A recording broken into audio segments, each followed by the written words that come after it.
On a tous connu ça, non? Cette sensation frustrante d'être bloqué, de faire du surplace face à un problème, même quand on y met toute son énergie. Et si la clé, ce n'était pas de forcer plus, mais de regarder ailleurs? On va explorer ensemble un outil vraiment puissant, une sorte de GPS pour nos blocages internes, qui est fait exactement pour ça. C'est la grande question finalement.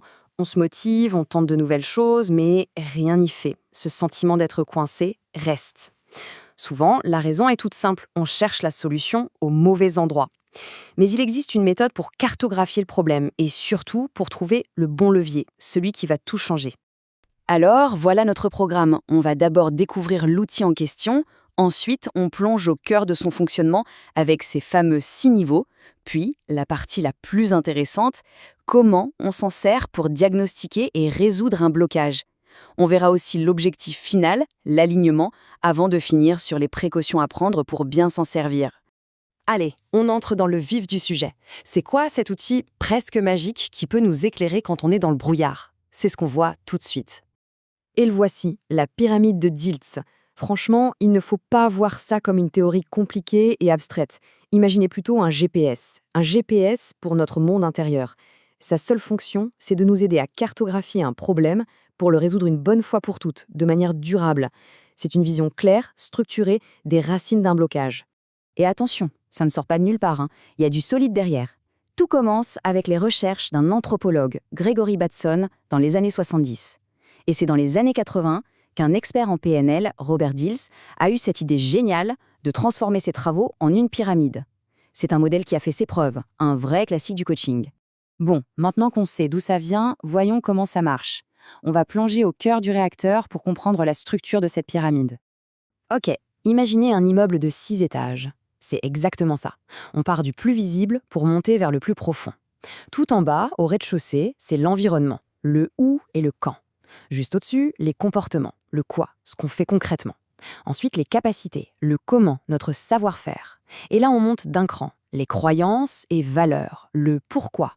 Encore plus haut, l'identité. Qui suis-je? Et tout au sommet, le spirituel, notre connexion à plus grand que soi.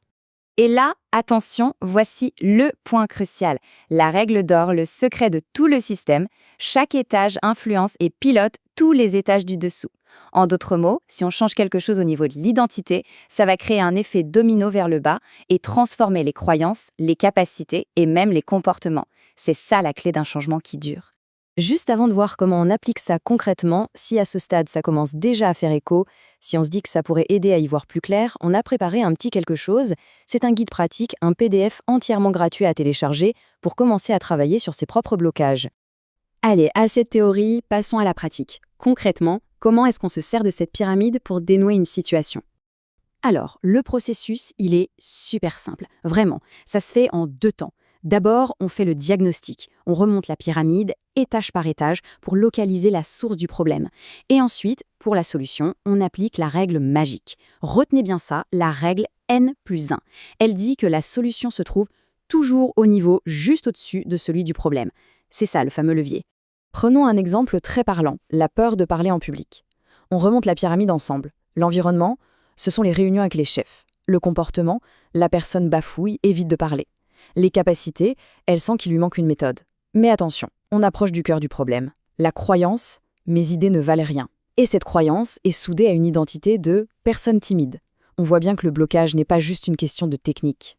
Et là, paf, on applique notre règle N+1. Le problème s'est cristallisé au niveau croyance et identité. Donc la solution est juste là, au niveau de l'identité. Imaginez que cette personne décide consciemment d'adopter une nouvelle identité. Je suis un expert qui partage son savoir. Qu'est-ce qui se passe?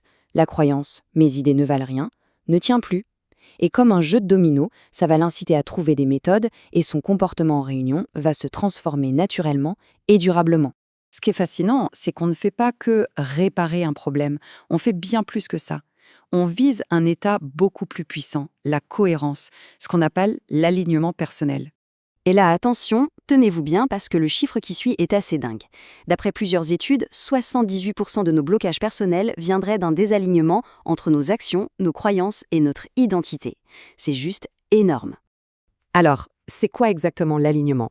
Eh bien, imaginez que toutes les parties de soi rament dans la même direction. Ce qu'on fait, comment on le fait, pourquoi on le fait et qui on est. C'est un état de fluidité totale. Et à l'inverse, le désalignement, c'est le conflit intérieur permanent, cette énergie qui part dans tous les sens et qui nous paralyse. Bon, cet outil est super puissant, on l'a vu, mais il faut être honnête, ce n'est pas une baguette magique. Comme tout modèle, il a ses limites et il y a quelques pièges à connaître pour ne pas faire fausse route. Premier point, et c'est fondamental, un modèle, ce n'est pas la réalité. C'est une carte. Une carte incroyablement utile pour s'orienter, oui, mais ça ne remplacera jamais le territoire, avec toute sa richesse et sa complexité. Il faut donc l'utiliser comme un guide, avec beaucoup de souplesse. Et ce chiffre-là, il est très très parlant. 80%, c'est le pourcentage de personnes qui abandonnent en essayant d'utiliser cet outil seul sur des questions d'identité profonde. Pourquoi ? Parce que quand on commence à toucher au « qui suis-je », eh bien ça peut vraiment secouer. Et parfois un regard extérieur, un accompagnement est nécessaire. Donc pour bien utiliser cet outil, voilà les 3 erreurs classiques à ne surtout pas faire. La première, essayer de résoudre un problème au même niveau où il apparaît. La deuxième, très toxique, confondre une action, un comportement avec son identité. J'ai échoué ne veut pas dire je suis un échec. Et enfin, la troisième erreur, se focaliser uniquement sur le bas de la pyramide, ce qui ne donne que des changements de surface. Alors, pour résumer tout ça, la pyramide de Diels est un levier formidable pour structurer sa pensée et pour trouver le bon endroit où agir. C'est un vrai accélérateur de changement durable. Ce n'est pas un outil miracle, mais c'est un outil puissant qui prend tout son sens quand il fait partie d'une démarche plus globale. Alors voilà, si tout ce qu'on vient de voir résonne, si l'idée d'explorer ses propres niveaux pour trouver plus de cohérence, plus d'alignement fait son chemin, le voyage peut commencer maintenant. Le fameux guide PDF gratuit est justement là pour ça, pour aider à faire ce premier pas décisif. Et on va se quitter sur une dernière question, toute simple en apparence, mais redoutable. Prenez juste un instant. Est-ce que les actions de tous les jours, les croyances profondes et l'idée qu'on se fait de soi-même, est-ce que tout ça pointe vraiment dans la même direction ? La réponse contient peut-être le début d'une grande transformation.